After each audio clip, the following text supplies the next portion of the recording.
Hai semuanya, selamat datang di channel ini lagi. Bagaimana kabar kalian semua? Semoga sehat selalu ya, amin. Pada video kali ini kita akan melanjutkan spoiler Donghua yang berjudul Throne of Steel episode 116.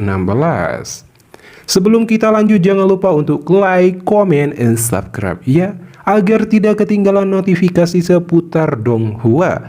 Kalau udah, mari kita langsung ke spoilernya yuk. Setelah mengalahkan Pangeran Anaconda Ahdali, Long Ho Chen secara dominan mendapatkan cincin raja dan mendapatkan pengakuan sebagai putra suci. Pada saat yang sama, Roh Kudus dari suku Anaconda atau suku Bau Hutan sekali lagi melakukan mukjizat dan memberikan Long Ho Chen sebuah peta. Peta ini dapat memandu Long Ho Chen ke lokasi Roh Kudus suku Anaconda. Setelah itu Long Ho Chen, Senchai-er dan timnya, juga pangeran dan putri Anaconda serta para elit suku Anaconda memulai perjalanan dengan menunggangi makhluk mirip kuda laut dan berjalan di dalam air. Kamu harus tahu yang disebut roh suci suku Anaconda adalah siput ilahi matahari dan bulan. Ketika Long Ho Chen pertama kali melangkah ke wilayah kematian, dia sudah mendengar panggilan siput ilahi matahari dan bulan. Kali ini juga dewa matahari dan bulan yang membimbing Long Ho Chen untuk datang. Adapun tujuan kedatangannya dipanggil, pertama untuk membantu suku Anaconda menemukan jalan menuju cahaya atau kemenangan, dan kedua untuk memberi Long Ho Chen kekuatan baru yang hebat, dan itu adalah perisai siput, merupakan harta utama dalam pertempuran menentukan antara Long Ho Chen dengan dewa iblis ular. Admin harus mengatakan bahwa adegan pihak resminya yang ditambahkan dalam animasi Donghua menjadi semakin gila. Jelas Long Ho Chen dan Chai-er bekerja sama untuk membunuh putra keempat dewa iblis ular. Tetapi tanpa diduga Sisi dibangkitkan dengan bantuan pilar pengorbanan. Setelah Sisi dibangkitkan, dia segera memimpin pasukannya untuk menyerang suku Anaconda. Ini terutama karena Long Ho Chen mengambil cincin raja. Tanpa perlindungan cincin raja, habitat suku Anaconda tidak memiliki penghalang atau pelindung, dan posisinya langsung terekspos. Jadi Sisi memimpin sukunya untuk menyerbu dan menerobos alam rahasia suku Anaconda, dan kemudian mulai membunuh semua orang di dalam suku Anaconda dan berencana memusnahkan mereka. Untuk melindungi rakyatnya, Raja Anaconda melakukan serangan balik secara dominan dan melawan Sisi. Dalam pertarungan itu, Raja Anaconda cukup kuat. Dia memukul perut Sisi dengan satu telapak tangan yang membuat Sisi terpental, seolah-olah dia lebih unggul dalam pertarungan.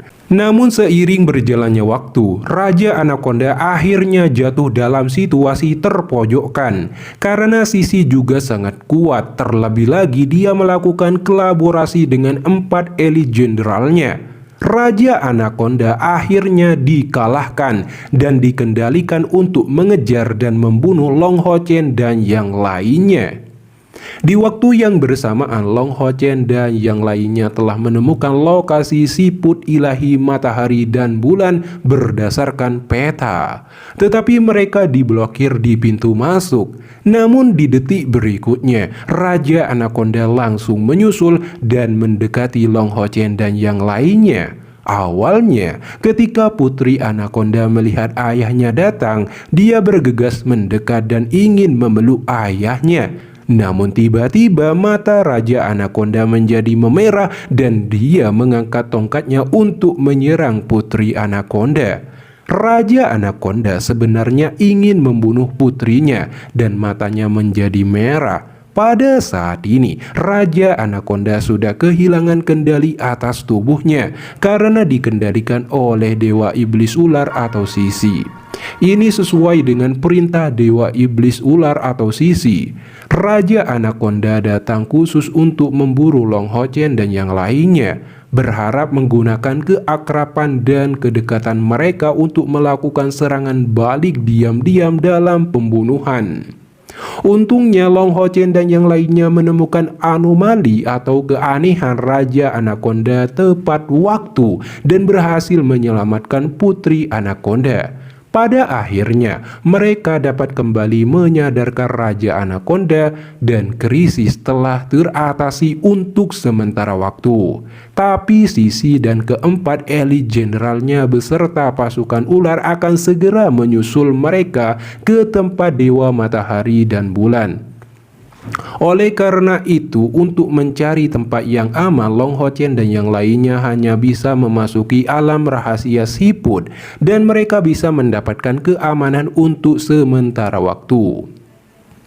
Sebelum admin mengakhiri video ini, admin ada dua hal yang sangat penting mengenai Donghua Throne of Steel ini. Hal pertama, bahwa tidak ada namanya pangeran atau putri dari suku Anaconda. Semua adegan itu adalah hasil penambahan pihak Donghuanya.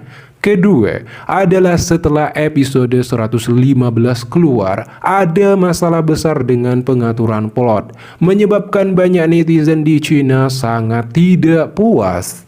Oleh karena itu, beberapa netizen sangat meminta agar Donghua Throne of Steel dihentikan sampai di sini saja.